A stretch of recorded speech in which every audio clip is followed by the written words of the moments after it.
This is Morten from Inkish. This is my, I would say, last night here in Ukraine.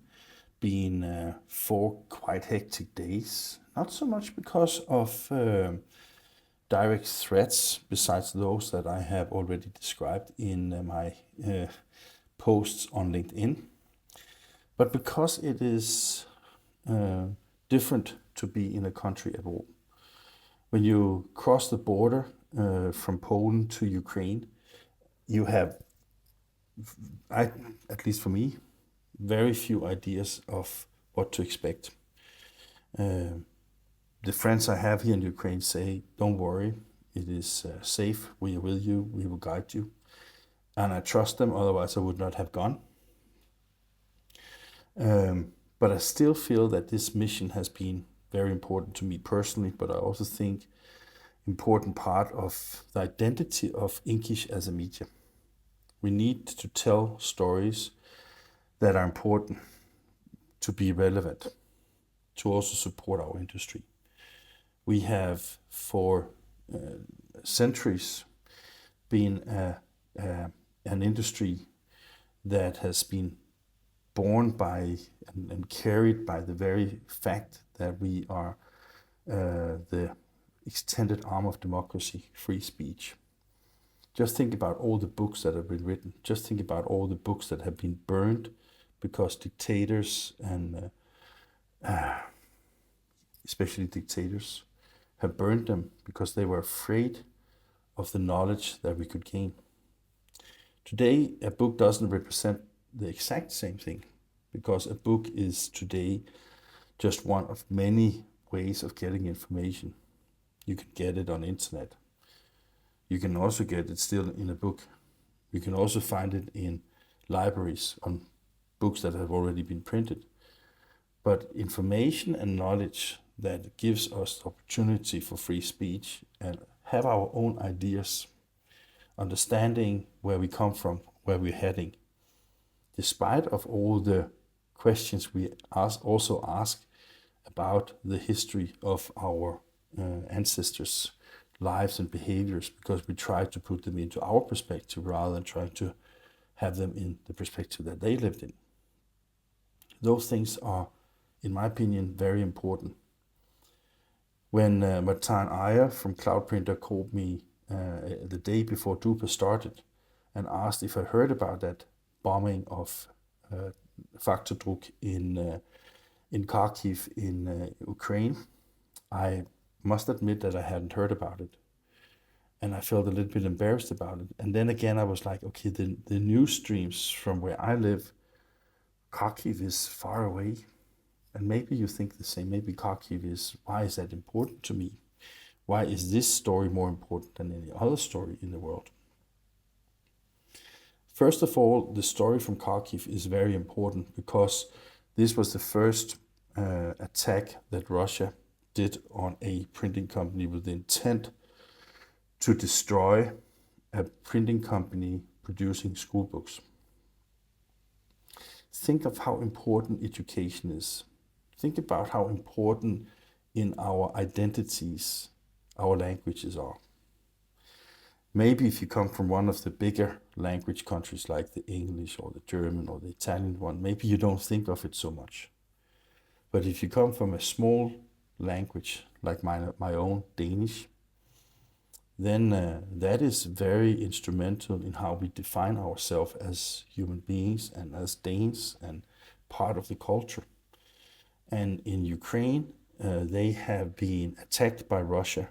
And the first attack in this round was in 2014, where Russia pretty much took Crimea without any resistance. The Western world didn't do anything. We kept buying gas from Russia. We kept working with Putin under the assumption that it could be a sane partnership for the benefit of both parties. We didn't really step up to what I think is what we have to step up to. I mean, just imagine that, let's say it's Bavarian in Germany is taken by France, right? that would be strange, right? Or that California is taken by Mexico, or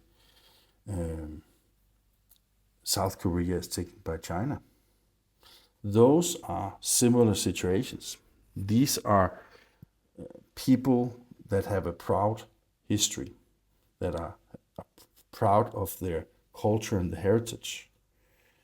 And we also, if you look at human rights, and if you think of what happened in the past, let's say 100 years, the nations have become more instrumental in how we define ourselves as human beings, whether you're a nationalist or national conservative or a socialist or anything.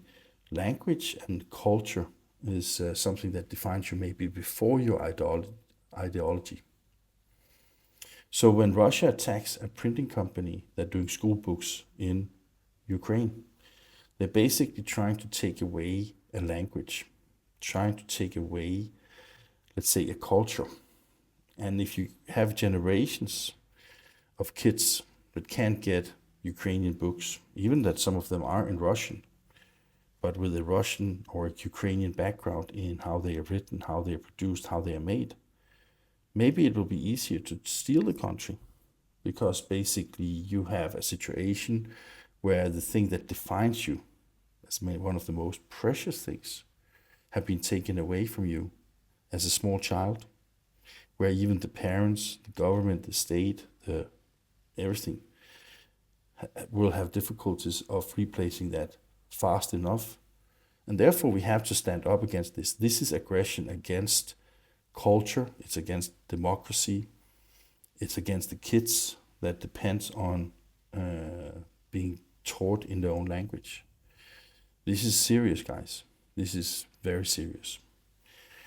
So coming to Kharkiv, it is a long ride. It is, let me see, I think we've been driving around 1,200 kilometers and driving 2 days, almost 2 days each way.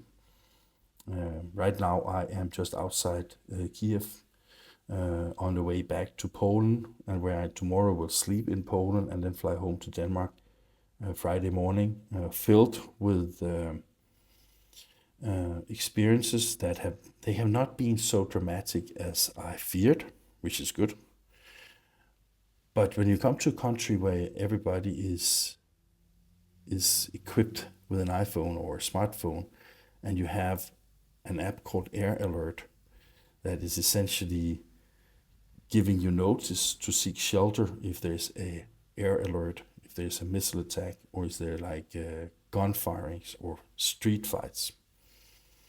That is very disturbing, because if you come from a country where you don't experience these kind of things, this is of course something that is tremendously different from, and I must say that I feel that I have slept relatively good during the past nights, but I have woke up and I have not also been tired during the days, and I'm normally never tired during the days.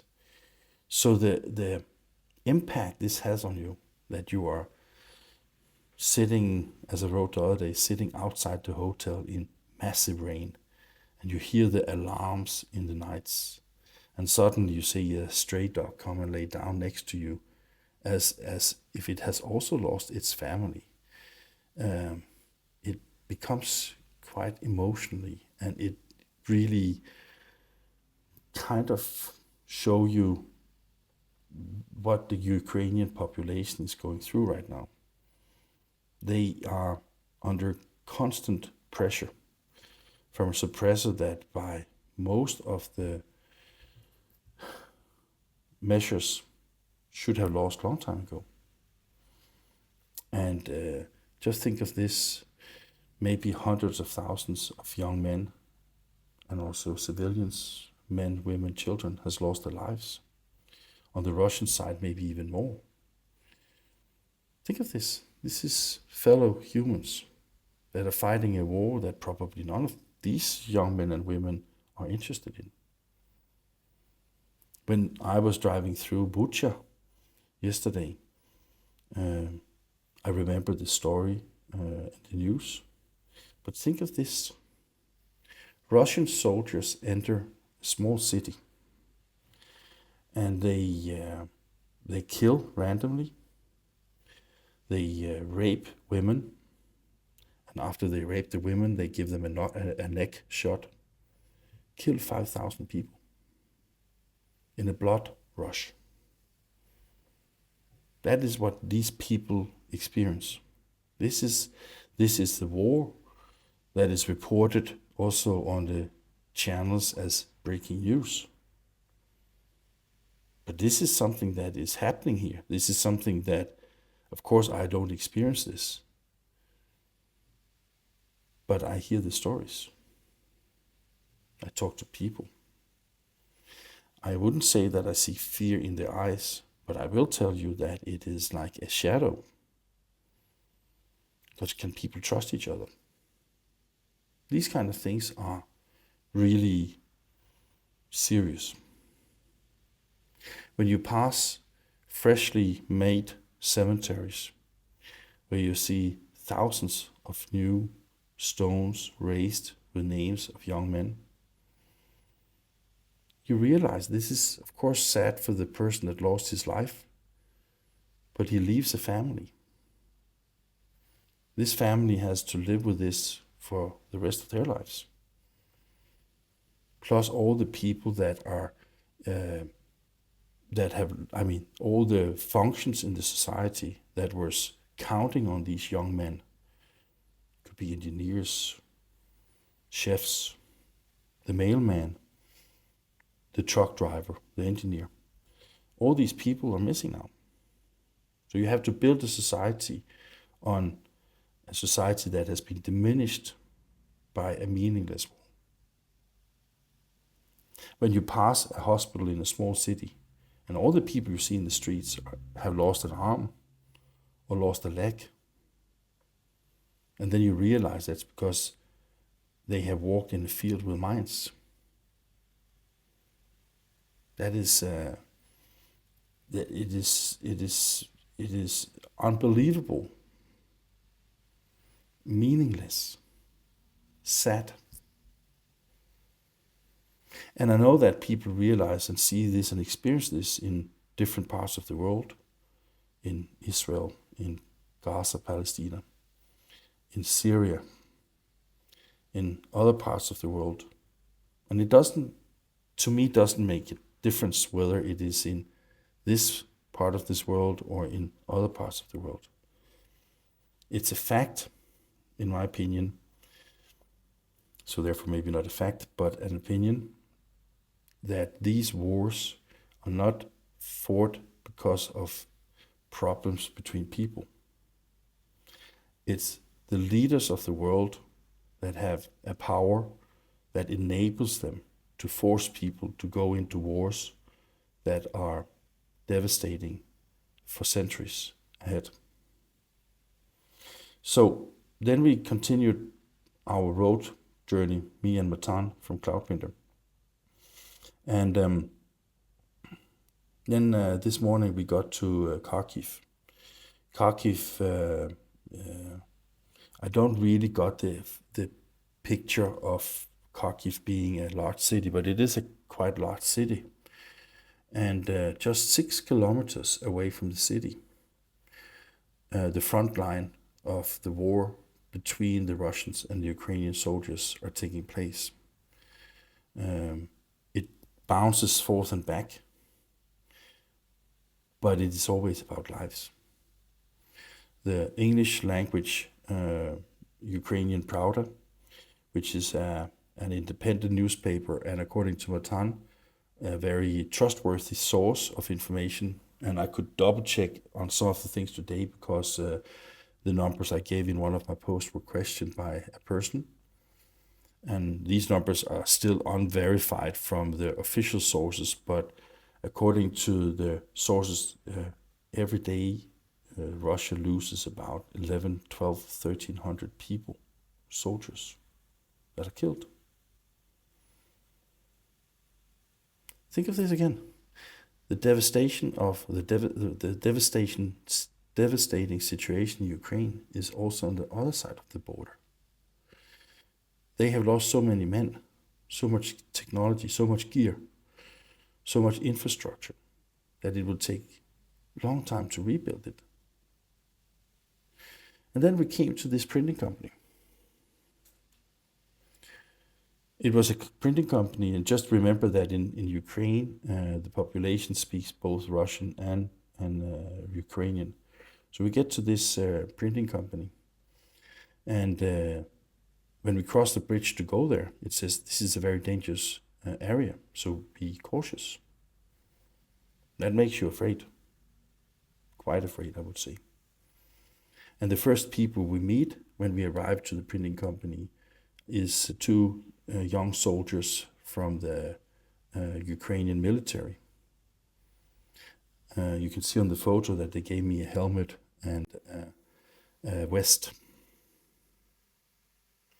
And fortunately, I didn't have to wear it through the entire tour, but just when I went to the printing company, inside the printing company, I could leave it.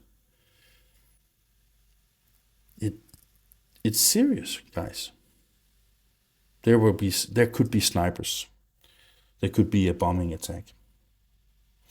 And then when I get into the printing company and we start talking with the help of a translator to the general manager, then you get an idea of what was happening. Printing company that on the 23rd of May in the morning was operating like yours, like your company. Came in, maybe had a cup of coffee,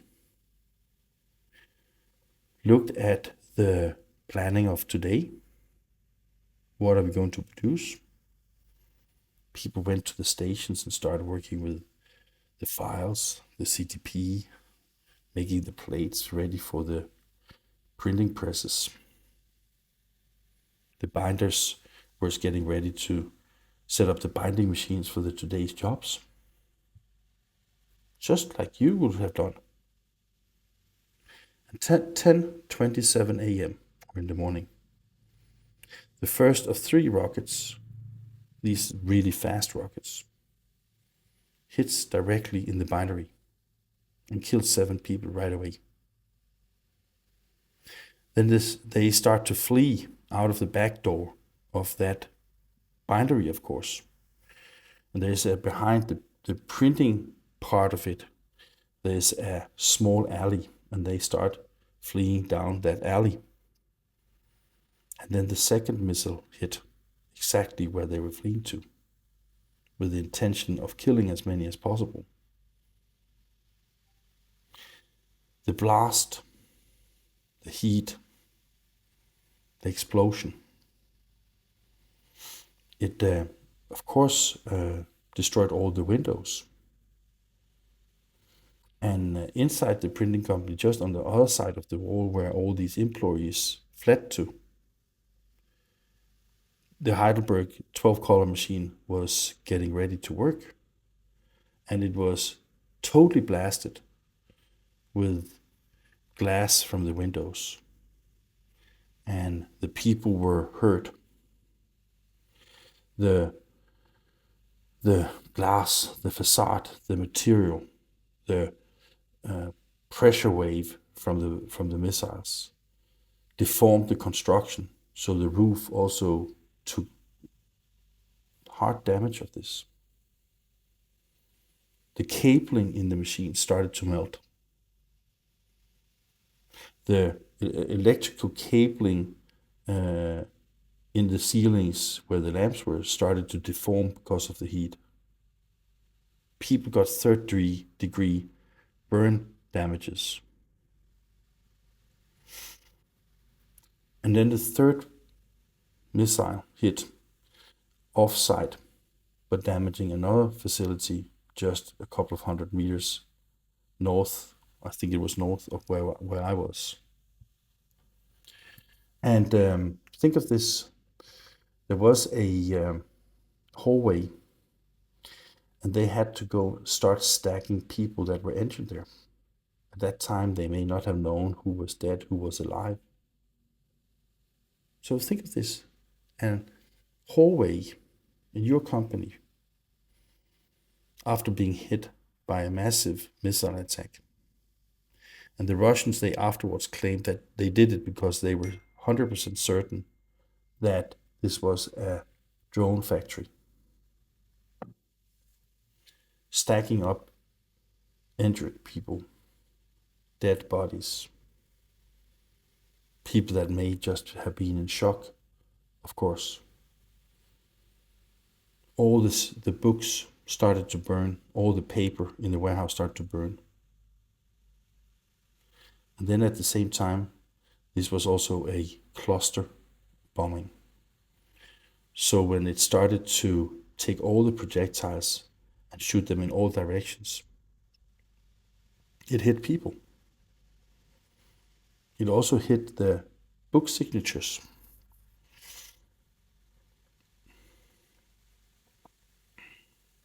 This is something that is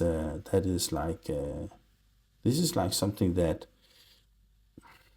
I didn't experience this myself.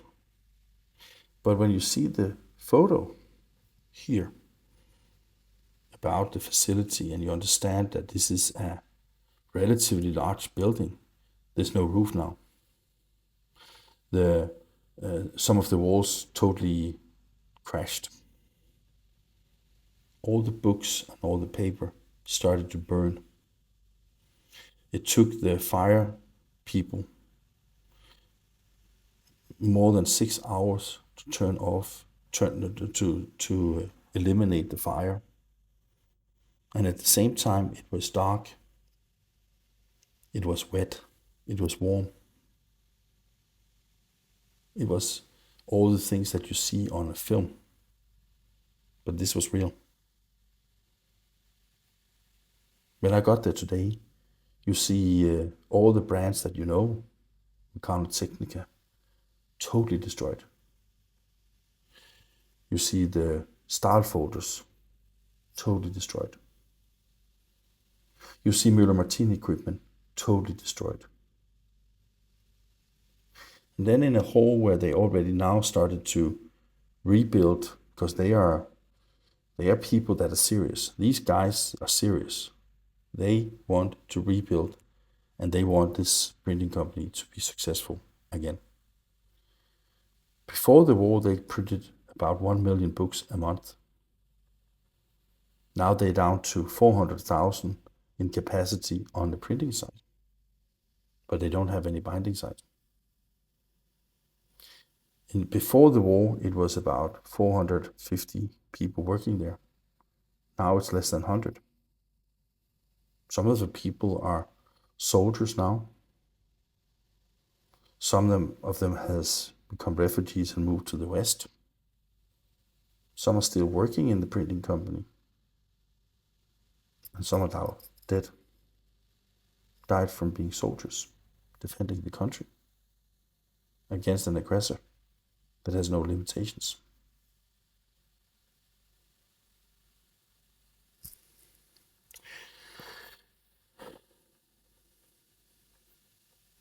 I hope you understand that my mission and the Inkish mission for going here, and it has been exciting to meet people. We have also had time to laugh and smile. Because I asked them, so do you have like psychologists that could guide your people with this thing? And they said that most of them said no. They just say, we want to rebuild this printing company. Give us work so we can work and in that way work also our experiences. And when you ask them what is the biggest need you have, I mean, you could think that, okay, they need money. No, they don't need money. It was a successful printing company. They need work. And I mean, it would be strange of me to say to publishing companies in Europe, go and work with this company, because for now, it can make saddle stitch products. And that's pretty much what it is capable of doing right now. And they expect it take 5-6 months before they are fully operating again. But they say basically the best way to support us is give us work. Maybe printing companies that need an extra hand from time to time, maybe you should just reach out to these guys and see if it is at all possible. Because can they get the paper that you need to print on? Can they get the finished products to Europe afterwards? What is the risk? What is the cost? The quality I saw from the printed products today was on par with everything else I see in most modern printing companies. And you can also say that I don't care. It's not my business. Then at least you can share this film and some of the posts I have done on LinkedIn. If you believe in the cause that I'm talking about, that this is also a strike against democracy and free speech, which is why we're doing this film. Next week, we will do a film where I have done an interview with Cisterna, that is the general manager from the printing company, and also with Volodymyr, who's the general manager for Heidelberg in Ukraine, where they talk about how Heidelberg donated spare parts to the machines and how she is encouraging her people to get back and make sure that they can become a real company again. And then you will see all the tragedy that I'm talking about here. I hope you care about this.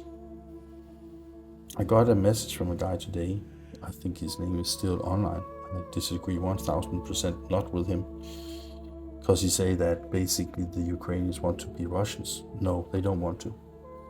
Ukrainians are proud Ukrainians. And of course you have always pockets of people that want to be something else. But the majority of the people that I meet are proud Ukrainians and want to be part of Ukraine. This is an attack on a democracy.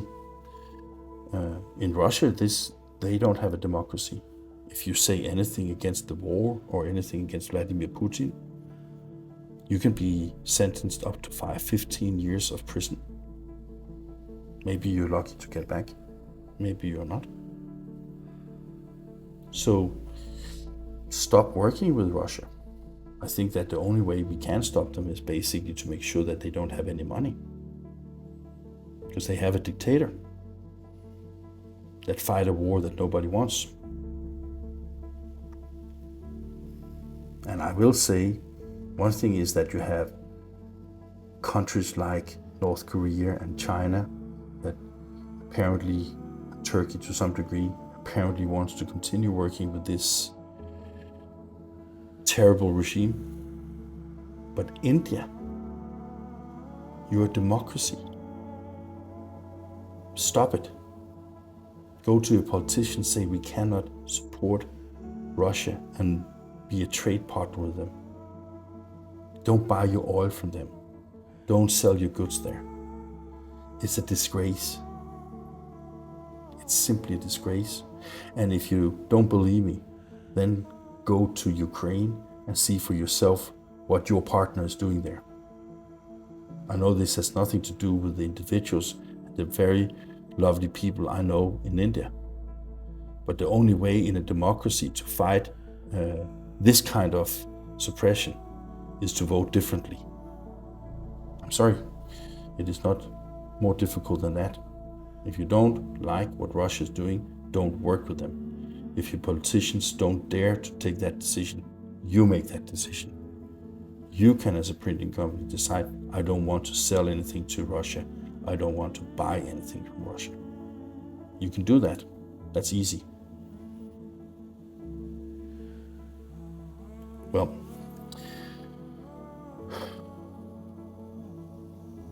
thank you for listening to this.